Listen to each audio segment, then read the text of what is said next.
Okay, para po sa kaalaman ng mga hindi pa nakakaalam, ang ating kapatid na si Lola Luz ay kinuha na ho ng Diyos nung nakaraang 2 araw, kung di ako nagkakamali. Ang kanyang labi ay nakahimlay doon po sa Rosewood, doon po sa lugar ng Camus, para kung nais po nating na tayo po ay makiramay, ay tayo po ay pwede pong pumunta roon ng anumang oras na gusto natin. Okay? So, purihin po ang Panginoon. Tayo lang natin tumayo. Buksan po natin banal na kasulatan dito po sa Mateo, kabanatang 25.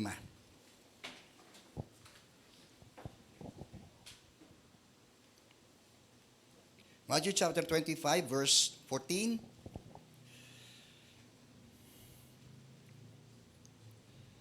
Okay, naroon na po kayo, lamang pong sundan, aking pong babasahin.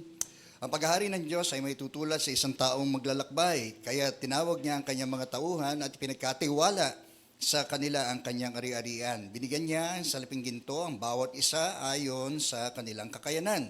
Binigyan niya ang isa na 5,000 salaping ginto, ang isa na may 2,000 salaping ginto, at ang isa na may 1,000 salaping ginto. Pagkatapos ito at siya ay umalis. Kumilos agad ang tumanggap ng 5,000 salaping ginto at ipinangalakal yon. Kumita siya ng 5,000 salaping ginto. Gayon din naman ang tumanggap ng 2,000 salaping ginto ay kumita pa ng 2,000 salaping ginto.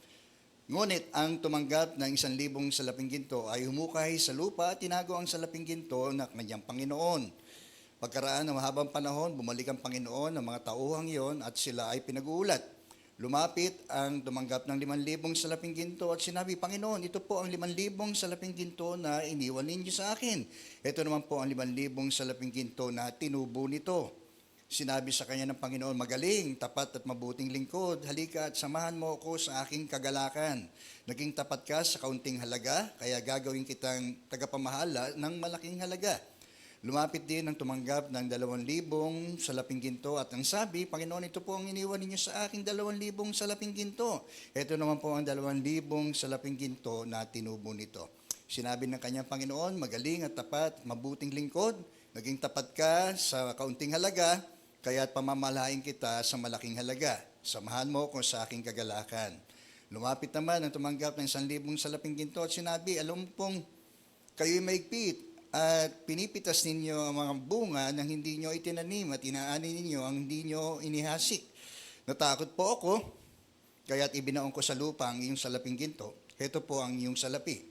Sumagot ang kanyang Panginoon, masama at tamad na lingkod. Alam mo palang pinipitas ko ang bunga, hindi ko tinanim at inaani ko ang hindi ko inihasik. Bakit hindi mo lamang nilagay sa bangko ang aking mga salapi? Kahit paano'y may tinubo, sana ito. Kunin niyo sa kanya 1,000 salaping ginto at ibinigay sa 10,000 salaping ginto. Sapagkat ang meron ay bibigyan pa at magkakaroon ng saganang. Ngunit ang wala, pati ang kakaunting nasa kanya ay kukunin pa. Itapon ninyo sa kadiliman sa labas ang walang silbing taong yan, do'y mananangis at mangangalit ang kanyang mga ngipin. Okay, pagpalain po ng Diyos ang kanyang mga salita, tayo po'y manalangin. Ama, nagpapasalamat muli kami sa kaloob niyong araw nito sa amin upang kami po ay makasamba sa iyo sa lugar na ito. Naway kami maging karapat-dapat ni nawa, Panginoon, sa aming pagharap sa trono ng iyong biyaya at kung meron po mo kaming bahidungis at kasalanan ng nagawa, Panginoon. Mga bagay, Diyos, na hindi po namin nagawa alang-alang sa iyong kalooban, sa iyong paghahari, Panginoon, ay patawarin niyo po kami. Salamat po sa iyong patuloy na pag-unawa sa aming mga karupukan at hiling namin na iyong pagbabasbas sa iyong mga salitang ito. Hiling namin na magdala ito, Panginoon, ng sariwang mensahe sa aming mga puso at buhay. Daling kami nito sa mas malalim na diwa ng aming pong pagkakilala sa iyo, Panginoon. Pagpalain po ninyo ang bawat isa sa magitan din ng Espiritu Santo. Minsan pa ito po ang aming panalangin sa pangalan ni Jesus. Amen. Amen. Sige po, tayo po'y makakaupo na. Kaya nais pong magkataon ng mensahe po ng Diyos sa umaga pong ito, stewardship. Sabi nga po natin, stewardship. O sa Tagalog ay pagkakatiwala. So, isa sa mga karangalan, no, dakilang karangalan no, tayo po ay pagkatiwalaan ho ng Diyos. Amen. So, alam natin na lahat ng bagay ay ang may pagmimay-ari ay walang iba dili ang Diyos, no? At yaman di lamang na tayo kung paano po tayo pinanganak sa lupang ito at kung ano po ang ating ayos ay gandin din po ang ating ayos pag-alis po natin dito. Kaya sa ganang ito ay mahalaga na maisip natin na wala ho tayong pwedeng ipagmalaki sa harapan po ng Diyos. Okay? So, isang karangalan po na tayo po ay binigyan ng ganitong uri ng pagkakatiwala, no? Hindi lamang sa pangkalahatan, kundi bilang isang mananampalataya ni Kristo. Okay? Nangangahulugan din ho ito, ang pagkakatiwalang ito ng ating pong katapatan, no? Sinasabi nga ni Pablo doon po sa 1 Corinthians chapter 4, no, na siya ay isang katiwala lamang ng mga hiwaga ng Diyos at dapat ang isang lingkod ay maging tapat sa kanyang Panginoon. Amen? So, yun din ang dinidiman ng pagkakatiwala na ito ng Diyos sa atin, ang atin hong katapatan na sa bandang huli ay meron pong kaukulang itong ganti mula rin sa ating Panginoon. Siyang nagbigay ng pagkakatiwalang ito sa atin. Okay, may mga prinsipyo na nais ko pong ibahagi sa talinghagang ito ng tungkol sa tatlong alipin. Ang talinghaga ay maikling kwento pero meron pong spiritual na mensahe. Yan pong napakaikling kahulugan ng talinghaga. So, iniisip ni Jesus na magiging epektibo ang pagtuturo niya ito ng talinghaga upang lubos na maunawaan ng mga taong nagnanais, no, na ito ay maunawaan at sila isasagana pa kung ito ay kanilang pakakahanapin. Pero doon sa wala at walang interes, no, na mga tao ay mananatili sila hungkag doon sa ukol sa misteryo ng paghahari ng Diyos. Kaya nga para sa atin, ng mga nakaunawa, ito ay hindi na ho misteryo at curiosity sa atin, kundi ito po ay isang kapahayagan na mula sa Diyos. Sapagkat tulad ng sinasabi rin ng Biblia sa atin, ang mga bagay ukol sa Espiritu ay maunawalan ng mga taong nagtataglay ng Espiritu ng Diyos. Amen, no? So talaga kahit anong dunong ng tao, no? Kahit na siya ay marahil ay napakarunong, no? Hindi niya maunawaan ng mga bagay na mga ukol sa mga pahayag ng Diyos na ito. Okay?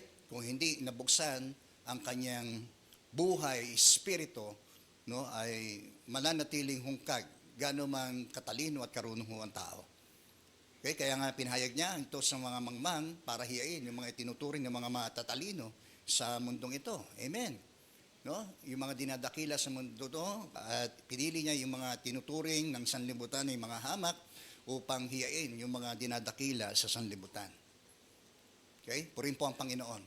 So, the principles of Christian stewardship, no? So, meron po akong 5 nakita dito sa pagkakatiwala na ito ng Diyos sa mga taong ito.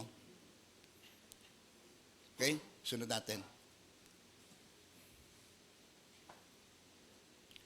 Okay, ang pagkakatiwala hindi ho patungkol sa pagkakapantay ng mga kaloob, kundi ang pagkakapantay nila ng oportunidad. Okay? So, yan ang mahalagang number 1, principle na makikita po natin dito, na bawat isa sa kanila ay binigyan ng kanya-kanyang mga kaloob, no? Maaaring in terms of money, hindi makita natin dito. At yung binanggit dito, yung ukol doon sa kakayanan. So, ayan yung sa mga bagay na pinagkatiwala ho ng Diyos sa atin, yung ukol sa ating maaaring pananalapi, no? Sabi ko nga kanina, God owns everything, no? Kahit ultimong sentimo na meron ho tayo, siya po ang may pagmamay-ari niyan. Amen po? Yan.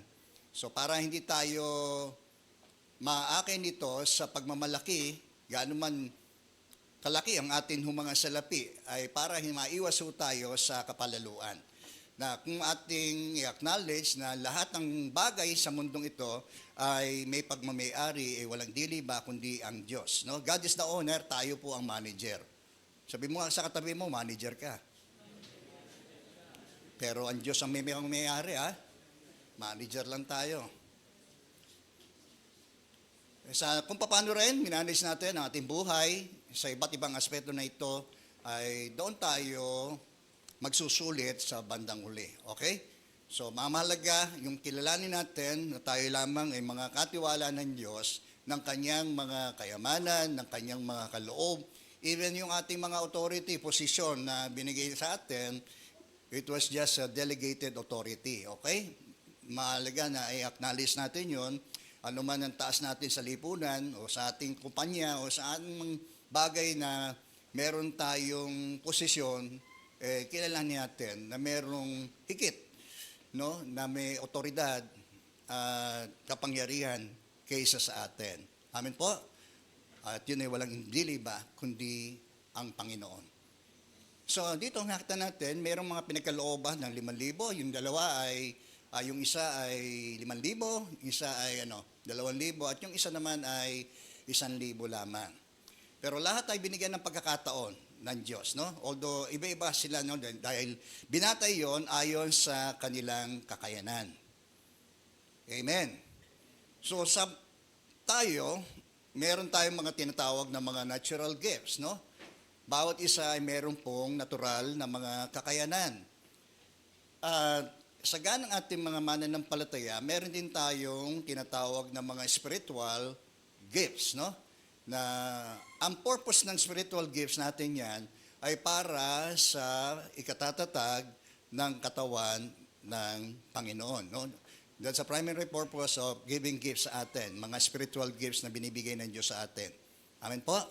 So in discussion yan, makikita natin mga sinulat dito ni Paul, dito sa 1 Corinthians chapter 12 hanggang chapter 14, at doon sa Romans chapter 12, no? Ilan lamang yan sa mga, maging kay sulat ni Pedro, sa kanyang unang sulat, ay makita natin doon yung ilang mga kaloob na mga nabanggit upang ating nasuri din naman, no? Na tayo po ay pinagkalooban din ng Diyos. Bilang bahagi ng katawan ni Kristo, ay pinagkalooban ho tayo ng mga espiritual na kaloob.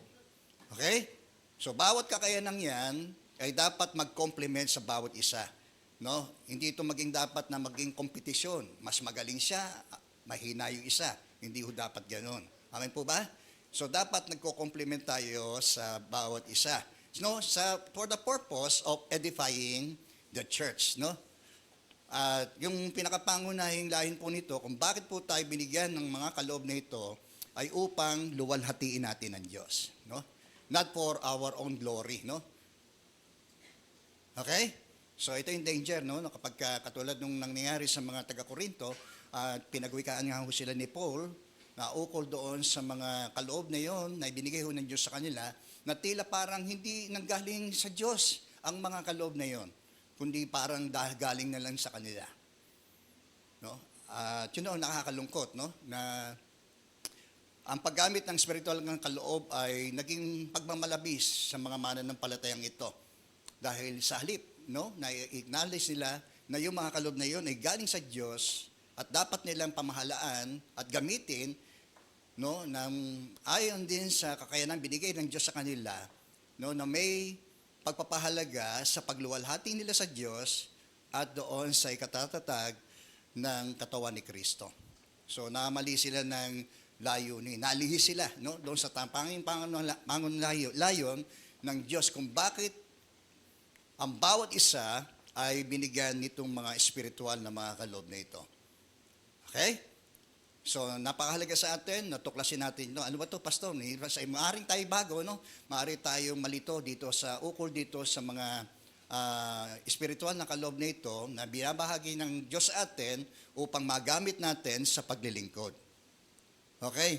So, yung pinakapangunahing tema parang ng talinghagang ito ay upang i-encourage tayo na patuloy tayong magtrabaho o maglingkod. Amen? Sa body of Christ. Amen po? Diyan po tayo? So, in-encourage tayo. Kaya nga tayo binigyan ng ganitong uri ng pagkakatiwala ng mga kaloob na espiritual. Okay? Amen. Di tayo pare-pareho. Hindi man lahat pwedeng maging pastor eh. Walang sabihin, tayo pastor dito. Amen po ba? May hirap po yun. Amen po? So may mga ganung uli ng tinatawag na ministerial gifts tulad ng apostleship, no, pastoral, no, evangelist, and teachers, no? So, hindi naman lahat na yun lamang ang limitado doon sa mga kaloob na yon. Sapagkat merong mga iba pang mga kaloob na maaring taglay natin, no, at para magamit natin sa ikatitibay at ikatatatag ng katawan ng Panginoon. Okay? So, yung ministry ng pastoral, inaano natin to ng pangangaral ng salita ng Diyos upang mapatatag ang atin ng pananampalataya. Amen po ba? So, ginagamit natin mga kaloob na yon for the purpose of edifying the church. Na tayo ay bilang bahagi po noon. Okay? So, isang mahalagang prinsipyo rin ukol dito sa pagkakatiwala, hindi ito sa, kaya nga diversity, di ba? Iba-iba tayo. No? Katulad na nilarawan na ng Biblia ukol sa katawan, no? May iba-ibang parte ang katawan, tulad ng mata, ilong, tenga, bibig, puwit. Di po ba?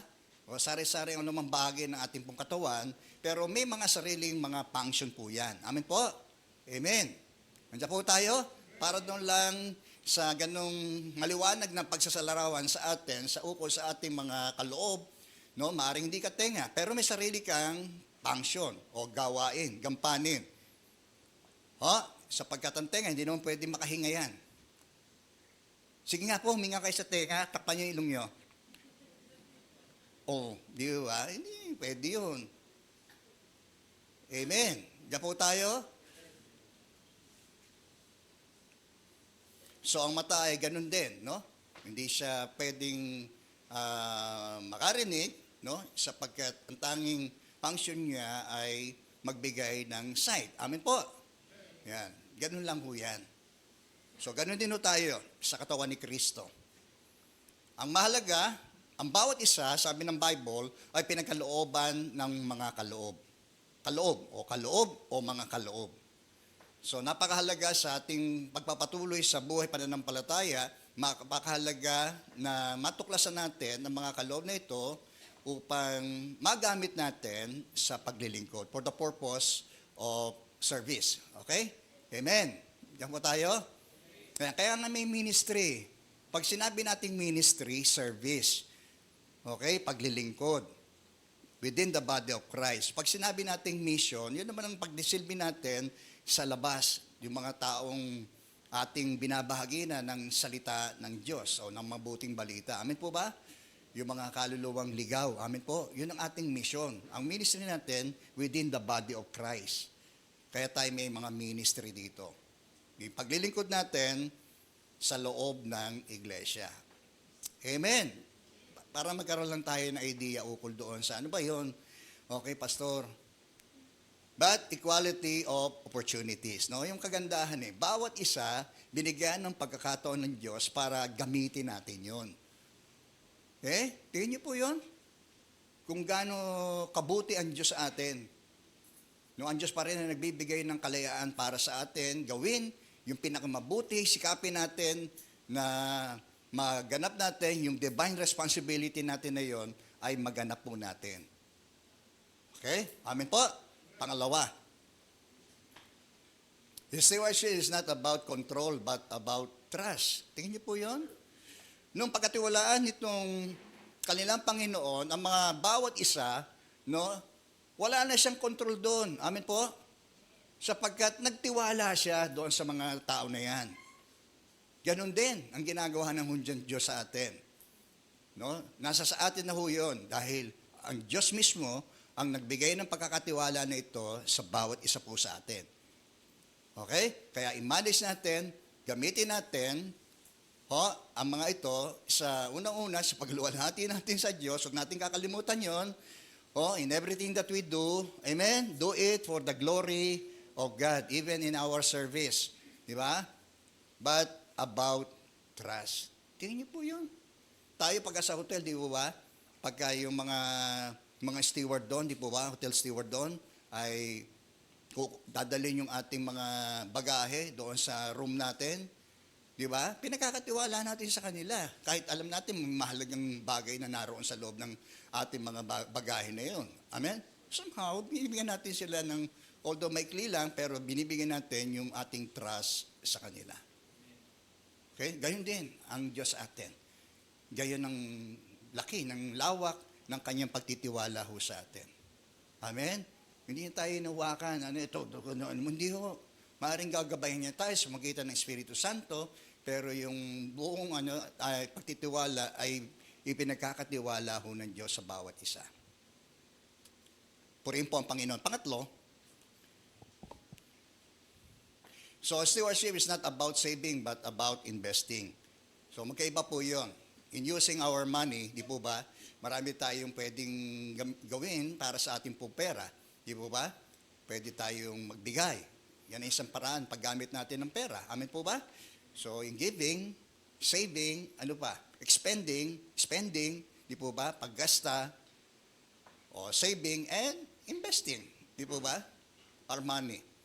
So, hindi lang naman ho ito pere, no? Kung tutuusin, di ba? Mayroon din mga bagay na pinagkatiwala ho ng Diyos sa atin. Ang ating money, ang ating abilities, and our time. Di po ba? Time, talents, and treasures. Di po ba? Yan ang mga bagay na ipinagkatiwala ho ng Diyos sa atin at dapat hindi natin lamang iniipon yan. Amin po? Kundi ini-invest natin yan. Hello, nandiyan po tayo? Yan. Katulad ito, no? Isinave niya, no? Natatakot siya, no? Isa sa mga involved dito sa investing na ito, sige po. There are rules, no? 2 rules that are needed, no? When it comes to investing. Number 1, yung immediate action. Okay?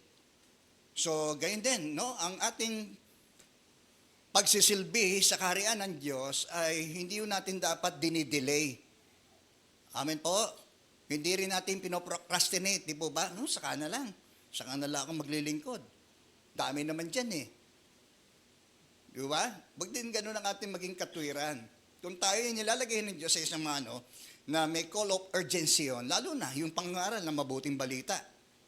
Dapat natin gamitin ang mga pagkakataon binibigay ng Diyos sa atin para mag-take tayo ng immediate action doon. Kasi kaluluwang nakataya ho dyan eh. Pag yun ay yung kaluluwa na yun ay namatay sa kanyang kasalanan, sigurado impyernong nan. Amin po ba? Paano kung hindi natin siniran? Hello? Wala nang amin. Isip mo naman kami, pastor eh. So it requires, an immediate action, no? Lalo na pagka sa paglilingkod natin, no? Hindi na natin dapat pinagdi-delay po 'yan.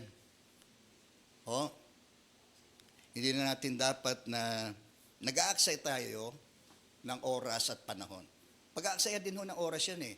Yung hindi natin pag-action, pag-aaksaya rin ng oras, ang panahon binibigay ng Diyos sa atin. Di ba? Naalala niyo yung yung nagbalik ng mga spies, di po ba? At sila'y nagkulat, di po ba? Nagulat yung 10, bad news, samantalang yung 2 ay good news. No? Pero sa karamihan, bad news yun. Di po ba?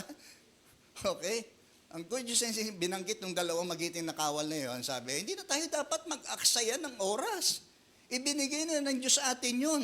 Dapat na tayong kumilos. Maghihintay pa ba tayo? Kada-delay natin, na-delay din natin yung pagpasok natin dyan eh.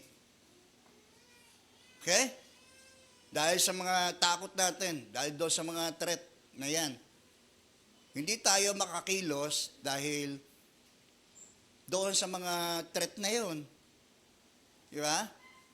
Paano nga kayong calling ng Diyos sa atin? Kailangan may immediate action. Kailan pa tayo kikilos sa gagawa? Nakukuha natin? Andiyan po tayo? Ganda sa paglilingkod natin. Kailan pa tayo? Saka na lang? Di ba? Okay, pangalawa, yung taking risk. Di po ba? Di tayo dito eh. Madalas hindi tayo, siguro yung mga sugarol, maano dyan. Di ba? Makipagsapalaran. Hello? Pero sa ganang sa ibang pang larangang pamumuhay, ay bihira yung ang tao ay nagtitake ng risk. No? Kasi ang tao ay madalas sigurista. Tama ho? Madalas tayo, sigurista tayo. Playing safe tayo eh. Gusto natin yung pag action natin, sigurado tayo. Hindi mo masama yun. Pero minsan, no, it takes faith, di po ba? For taking risk. Di po ba? Dito natin may exercise kung paano tayo nagtitiwala sa magagawa ng Diyos at hindi doon sa mga kinatatakutan nating mga threat na yan. Okay? Nakukuha natin? Yan, minsan tatakot tayo mag-share. Di ba? So, gusto natin matest yung katapangan natin? Gusto mo ba natin? Gusto mo matest yung katapangan natin? Gawin natin yung kinatatakutan natin.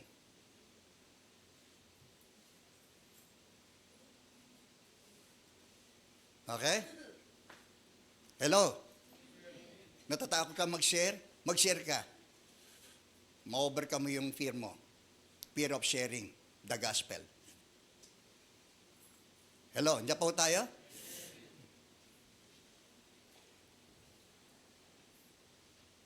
So, yun ang mahalaga, no? Na mag-take action tayo. Huwag tayo po lang lagi tayong sigurista. No? Sometimes, we have to take risk. No? Lalo na kung yan ay para sa Panginoon, at para doon sa kalooban ng Diyos sa atin. Okay? Okay, pang-apat, principle, stewardship demands accountability. Kaya ang pagkakatiwala ay humihingi nito ang pagsusulit. No?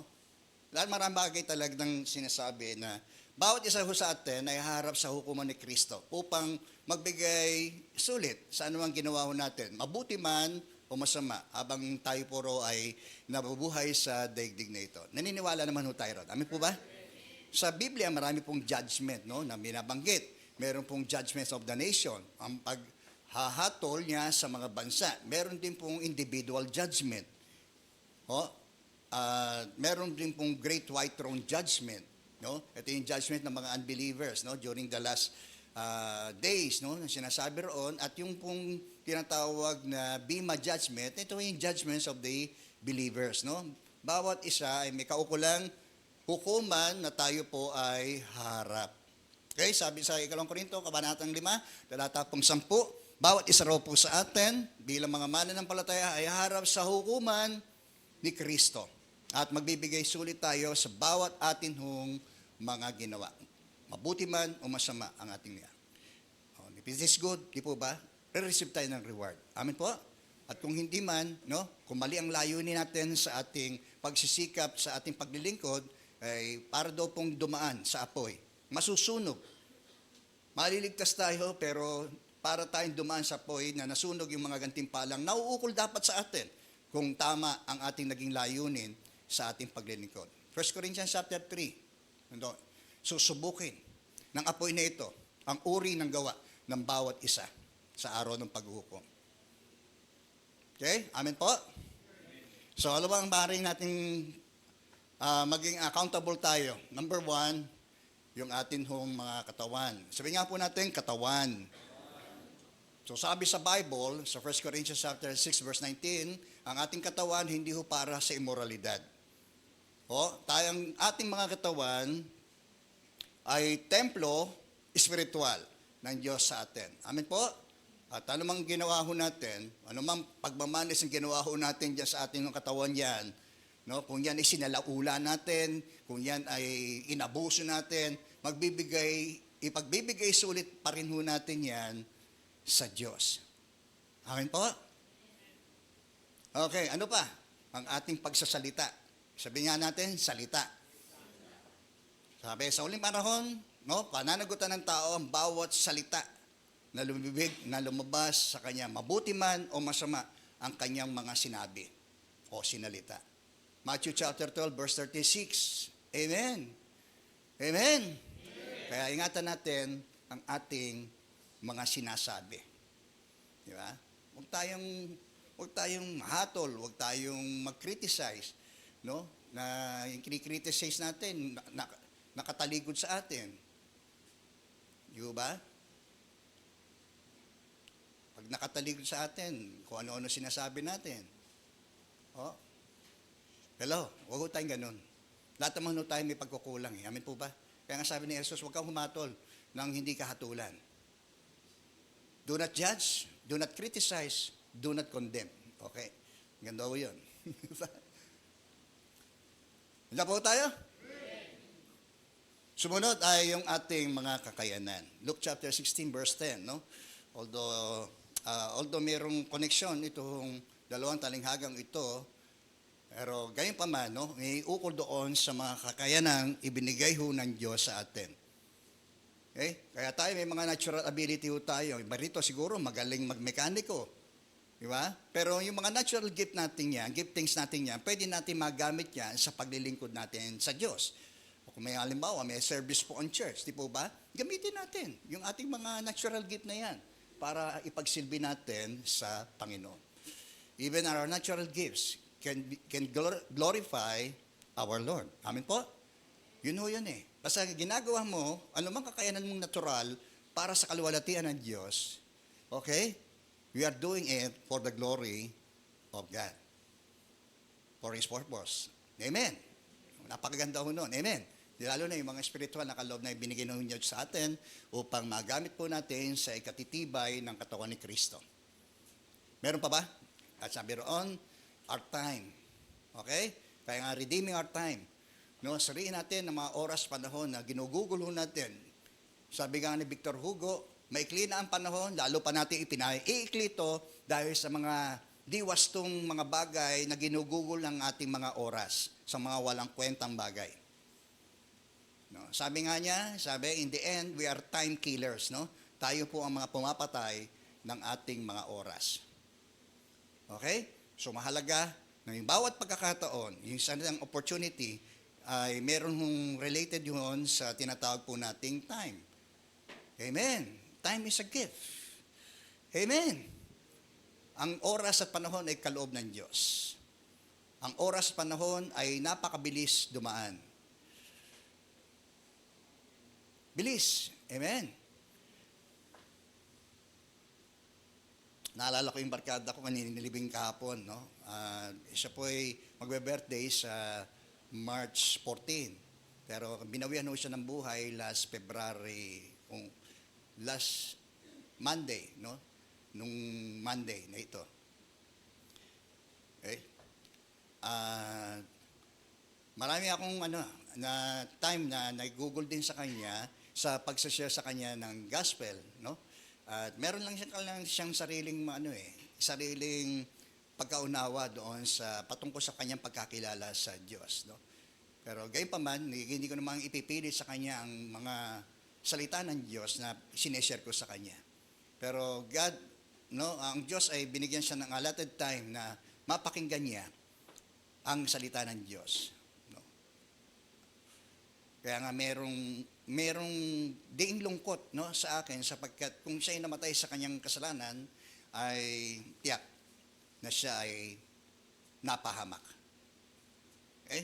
Akin na lang iniisip na naway yung mga sinare ko sa kanya during the time na siya ay nag-iisa, ay naalala niya yun. Bago pa man siya ay binawian ng buhay, ay naalala niya yung mga salita ng Diyos na yon na marahil ay natanim sa kanya. Okay? Hindi ko alam kung saan siya napunta.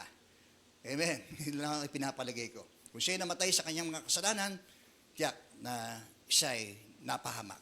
Kung siya naman ay tumanggap sa ating Panginoon Kristo during the time, kasi magnanakaw sa tabi ni Kristo, kahit sa huling sandali. Amen po ba? Nung siya ay magsisi at tinanggap si Jesus, ay, today, you shall be with me in paradise. Purihin po ang Panginoon. Palakpakan nga natin si Lord. So, samantalahin natin ang bawat pagkakataon na makagawa ho tayo ng mabuti sapagkat the days are evil. Sabi ron sa Ephesians chapter 5 verse 18, napakasama ng takbo ng panahon. Kaya samantalahin natin ang bawat pagkakataon na tayo po ay gumawa ng mabuti. Okay? So even our tithes and offerings, sabi rito sa Malakay chapter 3 verse 8 to 12, no? So sa anong paraan natin ginadaya ang Diyos o pinagnanakawan natin ng Diyos sa magitan ng hindi nating pagbibigay ng atin daw pong mga ikapo. In givings, napakarami pong mga tawag, no? Meron tayong tinatawag na tithes, katulad nito, yung 10% ng ating pong kinita. Kung wala ka namang kinita, hindi ka namang na ikaw ay mag-tithes. Amen po ba? Diyan pa po tayo? Para maging maliwanag lang po sa atin. Ayan, kaperahan na naman yan, pastor. Ang tithes, no, sinasabi ng Bible sa atin, ay yung 10% ng ating kaukulang kinita ay ibibigay ho natin sapagkat yun ay sa Panginoon. Although lahat yun ay sa Panginoon, although yung makita natin doon is a matter of giving our trust doon sa in-entrust sa atin. Okay? In terms of money. Andiyan pa ho tayo? So, meron din tayong tinatawag na offering. Iba yung tithes doon sa offering. Yung handog doon sa ikapo. Iba rin yung tinatawag nating pledges. Pledges, pangako ho yan. No? Meron din tayong tinatawag na honorarium. Meron din tayong tinatawag na sacrificial giving, donations. Di po ba? Iba-iba ho yan eh. No? So, although sa ating mga nakasanayan, ito ang ating na naging gawin na atin hong mga regular na ginagawa sa ating pong iglesia. Amen po? Yan. So, hindi natin ginagawa yung nangangara sa tapos meron tayo offering bag. Hindi po tayo ganun. Andiyan po tayo? Yan. So, ang pag-offering ay ginagawa ho yan sa church. Kung tayo may mission, ang church ang nagsusupport, no? Kung meron tayong sa labas, no? Ang church ang sumusuporta po roon. Hindi ho yung mga hindi mananampalataya. Okay? Hello? Okay. So, kahit yung pag-aabuloy, mahalaga po yan. Yun, pag kami ng mga namamatayan, almsgiving, di po ba? Yan po ay bahagi nung tinatawag po nating iba't ibang uri ng mga kaloob. Kakaintindihan ho tayo?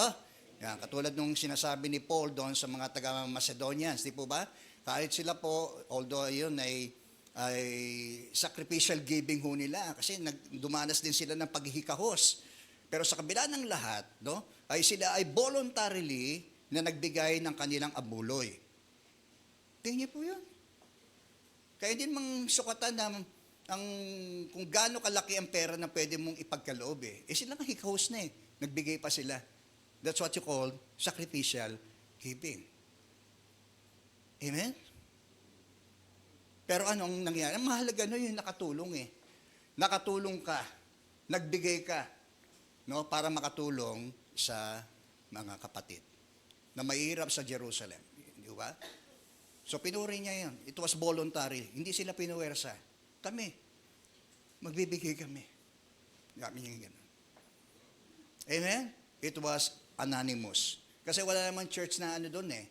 Wala namang church na binanggit ron. Yung church, ang Macedonia, probinsya po yun. Ang bahagi ng mga nakalagay doon ay yung Thessalonians, Philippians, pero hindi yung binanggit yung pangalan ng church doon. Okay? Amen po?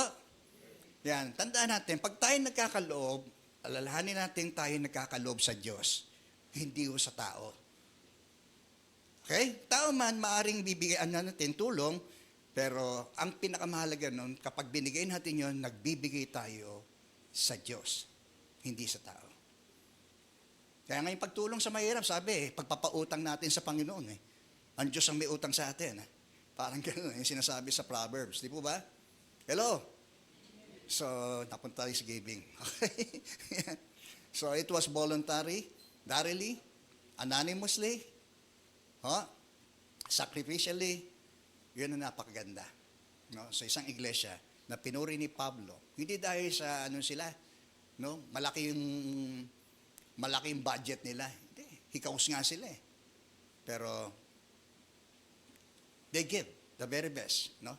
Para makatulong sa mga kapatid. Yun ang kagandahan. Yung espiritu ng ganung uri ng pagkakaloob at hindi napipilitan. Walang regret. Hindi po ba? Ba't ko ba naibigay?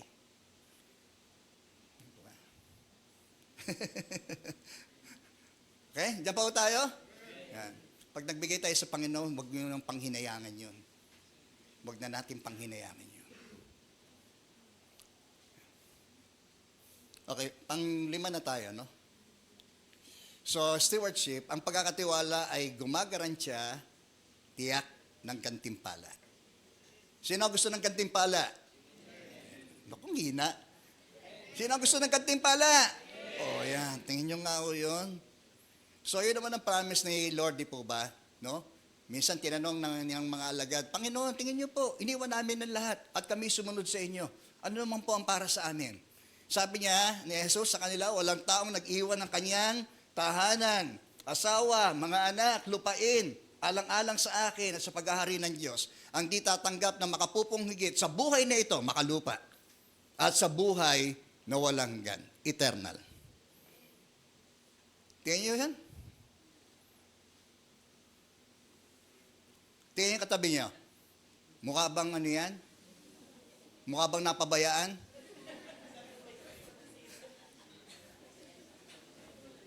Di naman ho ah.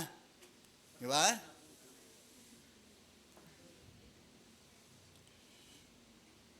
Walang taong nagtiwala ho sa Diyos na pinabayaan ng Diyos. Tandaan ho natin yan. So, stewardship guarantees reward. Ano po yung mga reward na yon? Number 1, okay? Number 1 is commendation. Diba?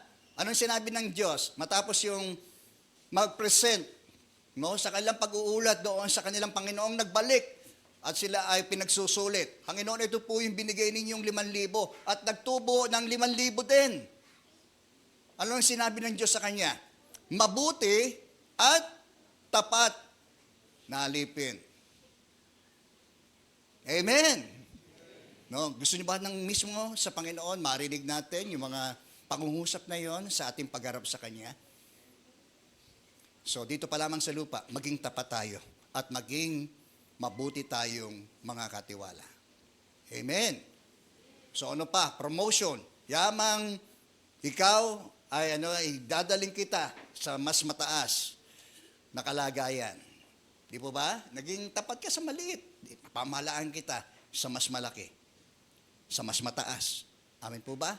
That's promotion. Di po ba? Napakasarap. Di po ba? Hello? Pamamahalain tayo ng Diyos.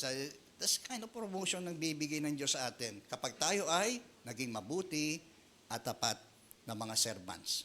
Tayo po yung mga servants. Amen? Hindi po tayo bossing dito. Ang boss lang natin si Kristo. Although tayo po ay manager. Amen po ba? Pero meron tayong pinakapuno. Sabi roon sa 1 Peter chapter 4 verse 10, ang ating punong pastol, ang siyang magpuputong sa atin. Ipagbibigay sulitan natin. Okay? Amen. Promotion. And commission. Diba? Hindi ho pera yun ha, commission. Amen. No? Commission. Hindi ho. Ikaw-commission na yun ng Diyos sa mas malawak at mas pinakadakilang mga bagay na kung yan ginawa natin pagtatapat habang tayo narito sa lupa, habang inulfill natin yung great commission ng Diyos sa atin. Amen. Ano ho yun? No? Go. Go. Umayo. And preach the gospel. No? Ipangaral niyo ang mabuting balita. No?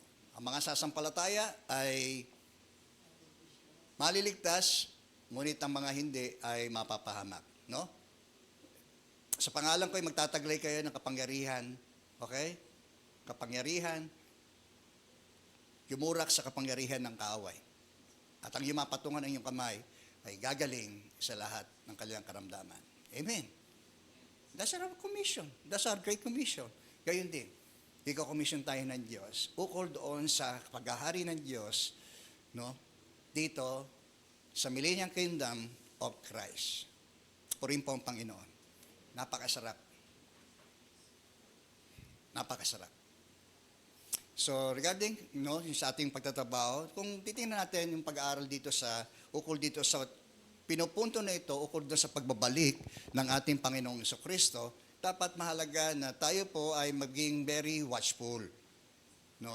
Bagay yan, kung tayo nag-aanda, ukol doon sa na gagawa tayo na para bagang magpaplano tayo na para bagang matagal pa siyang babalik. Amen po ba? Nagpaplano naman tayo eh. Tama po? Pansamantala, habang tayo narito. Pero gumawa tayo, tingnan niyo po gumawa tayo na para bagang babalik siya ngayon. Okay? Mag-work tayo para bagang darating siya ngayon. Purihin po ang Panginoon. Amen. Be watchful, no? Working, amen. Magtrabaho tayo ng gusto para sa pag-ari niya. Kasi ang lahat ng ito, sigurado yan. No? Tayo yung sigurista. No? Gawin natin yung pinagagawa ng Diyos sa atin. At ang Diyos ang bahala ho sa atin doon. Okay? Purihin po ang Panginoon. May natutunan ho tayo. Yan, sana nawa ay ang bawat natutunan ho natin, i-apply ho natin. Sapagkat ito ang challenge sa atin. No?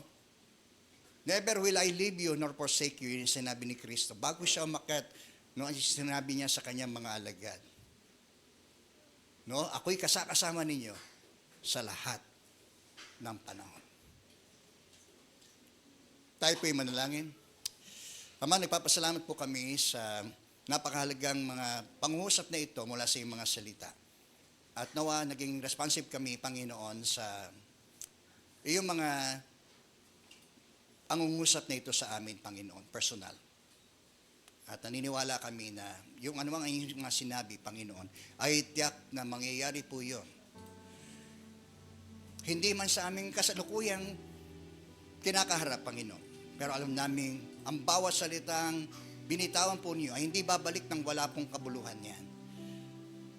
Sapagkat alam namin na ang Diyos na nangako na ito sa amin ay tapat at mabuti, Panginoon. At yaman din lamang kami po ay pong pinagkatiwalaan na ibang-iba't mga bagay dito sa mundong ito bilang mamamayan ng sanlibutan ito at bilang mamamayan ng langit, Panginoon. Yunawa, Panginoon, ang lagi po namin mapahalagahan sa aming pong buhay. Na ikaw ay siyang naming mabigyan lagi ng kaluguran at kaluwalhatian, Panginoon. Sa bawat gawaing ipinagkatiwala po niyo sa amin at patuloy nawa kami ay magkaroon ng mapagpakumbabang puso. At ibangon po niyo kami patuloy, O Diyos, sa aming mga pagkakasadlak, Panginoon. Magbigyan mo po kami ng lubusang pagtitiwala sa iyo, sa iyong kapangyarihan, sa iyong magagawa, Panginoon, sa aming buhay, sa pamagitan ng aming buhay, Panginoon. Salamat po. Marami pong salamat, Panginoon. Na marinig din po namin sa bandang uli na kami naging mabuti at tapat na yung mga alipin, Panginoon. At naniniwala kami na yung mga sinabi mo doon sa mga aliping ito na lubos na nagkaroon ng mga bunga, Panginoon, ay yun din ang aming maririnig sa iyong mga labi, Panginoon, sa aming pagharap sa iyo. Pagpalain po ninyo ang bawat gawain na pinagkatiwala, maliit man o malaki, Panginoon. Alam po namin na hindi ito pag-appoint lang sa amin ng mga leader namin, kundi ikaw mismo ang nag-aatas sa amin upang magamit namin ang aming bawat kakayanan, ang bawat aming meron kami, O Diyos, para sa iyo at sa iyong paghahari, Panginoon. Kasi po, yun po ang makabuluhang buhay, Panginoon, na iyo pong ipinangako. Yun po, Panginoon, ang makabuluhang buhay na iyo pong ipinangako sa amin. Hallelujah. Ikaw, kaibigan, kung sa talang iyong buhay, hindi mo alam, ang iyong patutunguhan matapos na ikaw ay mamatay, ito ang magandang pagkakataon na binibigay ng Diyos sa iyo upang tanggapin mo ang kaloob ng kanyang pagliligtas sa pamamagitan ni Kristo. At kung yan ang nais mo, bakit hindi ka manalangin sa iyong kinalalagyan at sabihin mo ang pangungusap na ito na manggaling nawa sa iyong puso, sabihin mo, Panginoong Jesus, lumalapit po ako sa iyo. Kinikilala ko po na ako po isang makasalanan. Pinagsisisihan ko po ang lahat ng aking mga nagawang kasalanan. Patawarin niyo po ako, Panginoon. At buong puso ko po tinatanggap sa aking puso, Panginoon, bilang aking tagapagligtas at Panginoon ng aking buhay. Maghari ka sa aking puso, buhay Panginoon. Ikaw na ang manguna sa aking buhay, Panginoon. Simula ngayon, hanggang sa ang buhay na ito, ay pong kunin. Marami pong salamat sa iyong pagtangkap sa akin, sa iyong kaharian.